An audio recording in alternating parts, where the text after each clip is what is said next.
It's getting dark so early these days. I just wanted to make a quick video today telling the story of how we ended up at the farm in the first place.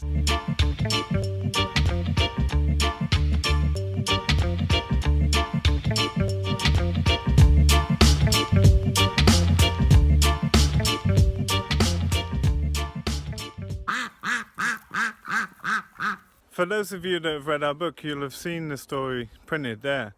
And it's a story I always tell to people coming to the farm because I feel like it's a pretty special story actually, and it brings a lot of hope to those of you that are looking for land and looking to start up, and it seems far away. It's, you know, you don't have the money or can't see an open door to get onto land. And I think that's common throughout the globe. You know, access to land is a major problem, and access to finances to start this up. As I've been sharing throughout the season and in older videos, you know, we've done this really on a shoestring budget. And there's pros and cons to doing things in that way. We did it that way because we had no choice. But really the story of how we ended up with this little house in the middle of nowhere is pretty cool. So I'm from the UK. Someone was asking why I didn't stay in the UK. Well, time, place and circumstance is my response. I mean, I was coming out of a relationship. I actually came here to help someone earn some money back from some unscrupulous dealings that I had suffered the year before. And so put on an event as a creative solution. And what amazed me when I came here is just the amount of land that's not being utilized, the amount of buildings that are undervalued. The buildings on this property are, you know, really not worth anything. It's the actual land that's got the value. And, you know, for 90,000 euros that we bought this farm, in England you could buy maybe a garage to park your car in for that. So I was able to just, you know, actually do something immediately. And so it was a long-winded journey actually to get to this place. And I started a relationship with Johanna, and I built a circus wagon. I had a German circus wagon that I kitted out almost like a narrowboat. I'd lived on boats in the UK for many years and had several boats that I did up and retrofitted and improved them and sold them to make a little bit of cash and bought a bigger one, etc. And so taking a space like that was partly so I could, you know, move into this new relationship and explore the idea of moving to Sweden without relying too fundamentally on anyone else. And the idea being that, you know, I could sell that and move on if it didn't work out. Originally I was only planning to come for 2 weeks and then leave again, but I ended up sticking around, and after a while we started looking at properties, and we had an interesting process of typing in our search goals into different property searches. We had about 50 goals. I list some of them in our book. We wanted to be a certain distance from international travel. We needed like a market to sell things. We needed to be on land that could demonstrate the sort of enterprises that we knew we would be dealing with. Things like Keyline design, and I wanted to have the possibility to be self-sufficient with water and power longer term, and we wanted a bit of forestry and at least 4 hectares of pasture. We actually looked at farms ranging from 3 to 45 hectares, I think it was. Now, Swedish properties go on bidding. And what's interesting about them is that a lot of people in the price bracket we were working with are looking for a holiday home. And most, you know, properties like this, they're not going to be farmed ever. Most people aren't going into farming. There's very few young Swedish people moving back out to the countryside and trying to set up profitable regenerative agricultures. We had quite a lot of goals, but then the only one that we never actually attained by moving to what's now Ridgedale was to be a certain distance from the sea. But then we have this beautiful lake about 1 kilometre away that we go to for swimming and fishing and relaxing in the summer as well. So we met all of our goals, and it was a really interesting process. What would happen in the bidding process that properties are sold by here, we would like scan through properties that fit the climate zone we wanted to be in. So we overlaid a map of Swedish climate zones onto Google Earth so we could then look at population centres within the regions we wanted.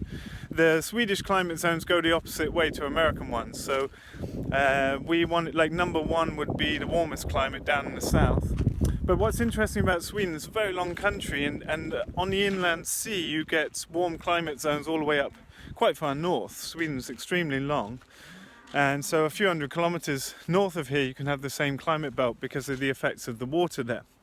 So we put all this data into Google Earth, which is an amazingly powerful tool for what it is, and that allowed us to start narrowing down searches, and then we could type locations into some of the property searches and give a radius from those places. We knew we wanted to have something like a 50-kilometer selling radius to, keep products local and try and work intimately with customers. And it was an amazing process because we were looking around and we would look at the maps and we would up the budget a bit and down the budget a bit and just see what differences we had. We were looking at properties for 600,000 crowns. That's about 60,000 euros. Now, that's not a lot of money to buy a farm. Up in the very north of Sweden, you can buy quite nice properties for that. I mean, you can buy 150 hectare farms with huge outbuildings for, 100,000 euros. But there's a reason why, is no one wants to live up there and there's no market for sort of products that we're producing. So, we looked at very different things, and something I've always recommended to people is like, hey, if you've got a budget and you want to start something like this up, don't spend more than 30-40% of your budget on the property, because it costs a lot more to do up that property than to purchase it. And obviously it depends on the circumstance and what you're trying to do specifically, but it's very tempting on these search sites to add another 10,000 euros, 20,000 euros, and soon you've found this beautiful property that you can't actually afford. And one of the keys to the success of this place has not been taking on debt we can't afford. So we were very careful not to go too high with our bidding, and we were careful to be able to make a business plan that could pay that off rapidly. We wanted to pay it off in 5 years flat, because we knew that, this is a hard life and we didn't want to work hard for the next 50 years. We wanted to work hard and then pass it on, hopefully, or grow the business out in other directions, as it were. But what would happen is we'd find these nice properties and we would turn up and see basically if we could design what we wanted to do in that space and have a good look at the buildings and look at the soil. And what we found is most people were looking for holiday homes, so they would just have a quick look around the house. And then, the bids could double the price immediately if it had any kind of cute factor. That bidding game, it really brings out different elements with people. Like, people are walking around trying to put each other off bidding in some cases. Like, we looked at one amazing property that it was out of a fairy tale. It had beautiful beech forests. It was a bit further south than here, where beech forests are more common. Amazing buildings in perfect scale and laid out beautifully. And it was a dream property, and it was going for something like 50,000 euros. It was perfect. We could afford it straight like that. And immediately on the first hour, it went up to 3 times the price because it had that cute factor. But we heard people going around in the bidding saying ooh, it looks like there's been rats in here. And ooh, don't know if these buildings are going to stand more than a few more years. They're trying to put people off and play a psychological game. And yeah, it taught us a bit about how that works. And it is a bit of a psychological game with this bidding. Now, the story of getting to here is quite interesting, because this property was going for about 6 times our budget, and we'd seen it before because we were looking at different price brackets and tiers. And then suddenly it was getting to November time, and my schedule, I was working abroad a lot, doing a lot of project work and consultancy abroad at that time. And I was saying to Johanna, hey, if we don't find something this season, I'm going to have to take on work for next year. I'm going to be out of the country a lot of the year, and it's just not going to happen. And, we were kind of getting disillusioned because we'd been to dozens of properties at this point and, frantically designing the properties and really laying out plans, and then just to be outbid straight away, it was And then what happened is this property actually came down in price to 90,000 euros. And we were ooh, very interesting. We'd seen the maps. They weren't the best quality maps, but we liked them. We could see the potential in this property, and the photos that had been put out on the website were really poor. And you kind of build up a pattern language when you've looked at, several thousand properties in detail, trying to scrounge as much information as you can. You kind of get a picture of what's what. And Sweden's divided up in very weird ways, where sometimes on paper the properties would look amazing. Really nice buildings, loads of land, cheap price, and then you'd look at the topographic maps and the property would be 1 kilometre long and 20 metres wide. It's just a forestry parcel that's been divided up between kids when the mother and father have died or whatever, and just totally unusable properties that no one could ever farm. I wish I could have a job dividing properties up based on the scale of permanence. That would be my ideal job, I think. But anyway, we were looking hey Misa, we were looking at this place, and when the price came down, we thought, well, let's just phone them up and see. So we phoned up. The estate agent said, yeah, basically there's been no interest in the property except for one couple back in the summer, and they would have had to sell their house before they could make a bid, and that was like 3 or 4 months ago, and there's been no other viewers. So we were thinking, we could get in here and just put a bid in real low at like 60,000 euros. And we knew, like, coming into the winter, it's quite expensive to keep a house if you're not living there here, because you need to put electric heating on, basically. And that's just really expensive to run. I mean, people often want to sell for a bit cheaper just to get rid of the hassle of maintaining the property over the winter. So we came down and we wanted to view the property, and we drove 4 or 5 hours from Stockholm to get here, and we loved it. The house was very simple, and no one had lived here for a little while, certainly for that year, and the grounds were overgrown, the grass is just full of thatch, and we really liked the property. We felt like, yeah, we could definitely do what we want to do here. The streams running through the property in the forest, and then we met the neighbours, our neighbours here, and they came and they gave us fika, which is like morning, like refreshments, coffee, etc., and showed us around, and they were lovely, and that really just made us feel good. We went to our local town, Sunne, and we felt like, yeah, this is cute. It's it's just a small town in Sweden, but it felt comfortable and nice. And so we went and put a bid in at 600,000, about 60,000 euros. And we were feeling quite hopeful about it, and we didn't actually have that money. We had taken a loan, and we also took a loan from one of my past students who wanted to put some of her inheritance into projects she's wanted to support over and over again, and just have it on loose terms, and when it comes back she would reinvest it somewhere else. And it was really cool. That gave us like a budget that we kept for starting up the project, and we still wanted to limit our property purchase price. So then the lady at the end of the week, she phoned up and she was like, well, you never guess what, the other couple have sold their house and they've just come along and put a bid in at the original asking price. And we were like, like, we've been all the way out here, and it was costing money, and time to come and check places around Sweden. And immediately, just instinctively, we phoned up and put a bid in at a higher price, really not having any money to do that. And it was kind of interesting. It was like a feeling like we had to get in on that psychological game. And then we were living in a little cottage near Stockholm, and I think Johanna basically at the end of that week had a dream.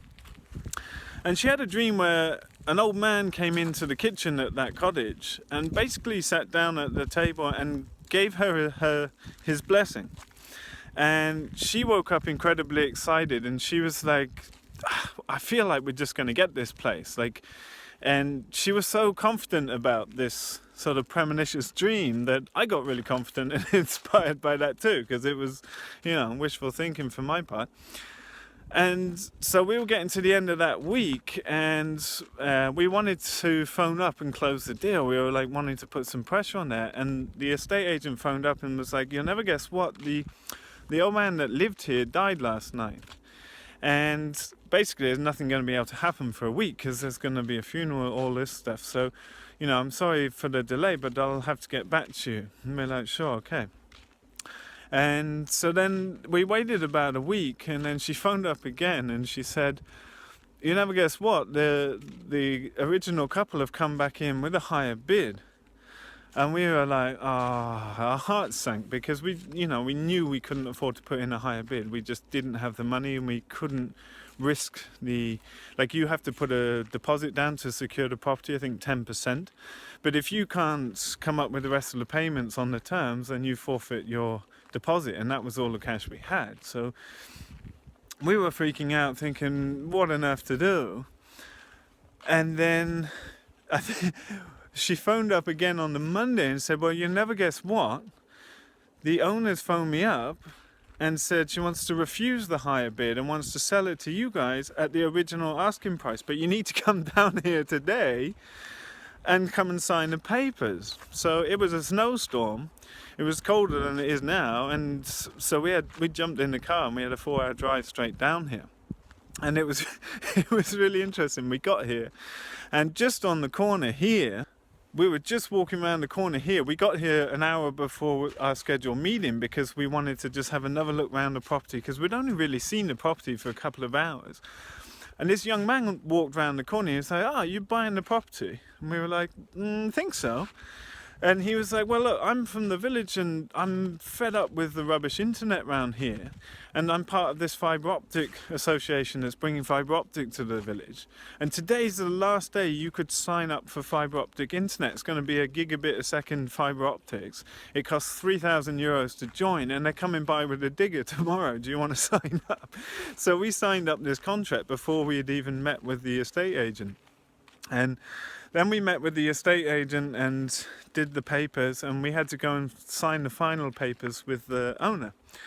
She had obviously just buried her husband and was, obviously is a very traumatic place. And she told us a bit of her story. She had lived here 50 years. She was childhood friends with our amazing neighbours here. And they were very thrifty. They were known to be like super self-resilient and looked after the property, doing horse-drawn agriculture and raising their own, self-sustained animals and vegetables. And basically she said, we asked why they were selling the property, and she told us her story that basically the old man had got dementia and she couldn't look after the property at the same time as caring for him, and that had gone on for a couple of years. And her daughters were they're grown up and living in the south of Sweden. They were like, "Come on, Mum, you got to take a holiday. You got to, take some rest." So after 2 years of asking her, she went down south to take a holiday. And the minute she got off the bus, he had rung up and he had fallen off a ladder and broken his leg. And what's really interesting is in Johanna's dream, the old man had come hobbling into the kitchen with his bad leg. And I don't know what to make of that. And, it's what to make of it, but it's very interesting. And it's happened a few times, and the spirit of this place has, the way the farm has developed has continued on that note. It's just been the right people turning up at the right time to get the jobs done we've needed doing, and that's really something I can't explain, but it seems to be the way these things go. When you put your heart and mind into something fully and completely, then people get drawn to that, people gravitate to that, and we've had amazing people come through who have just shown the perfect skills and gifts and talents at exactly the right time. And I think there was some care. We wrote letters to the previous owner. It was a strategy we tried with different properties, just explaining our intention. Hey, we're going to really care for this place. We're going to do something really beautiful here and something amazing here.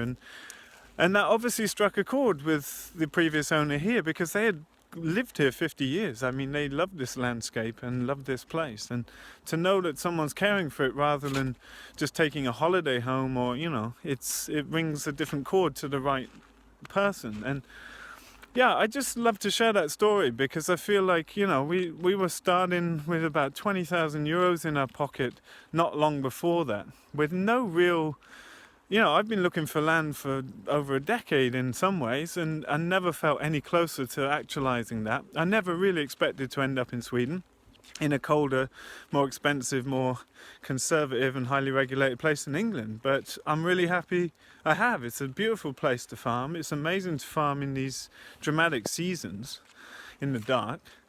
But, it just goes to show, like, you can't plan those things sometimes. So I wanted to share this story today, just for those of you that, it feels like a long way away and a far-off dream, that those things can just happen really suddenly, I looked at land in Southeast Asia, I looked at land in Southern Europe, I've looked at land in the UK, I've looked at collaborations with other people, and there's many options, and you could start with rented land. I had gone and approached a farmer with a holistic grazer from Sweden to get a rental deal to do dairy calves for meat with pastured broilers on a rented farm near Stockholm. But I really wanted to have our own place, because I knew some of the things that we would do here just wouldn't suit rented land.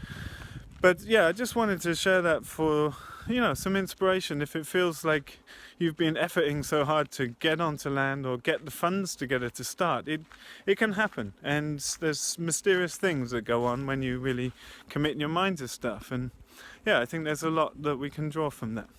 So anyway, that's all I got for today. I got some exciting announcements to make in the next few days, so stay tuned for that. We've got some really cool events happening next year, and I want to introduce some of those in the coming days. Thanks as always for watching. You can find out a lot more in our book, Making Small Farms Work, and our online training that's released next week is in the notes below. So thanks for watching, and we'll see you in the next video.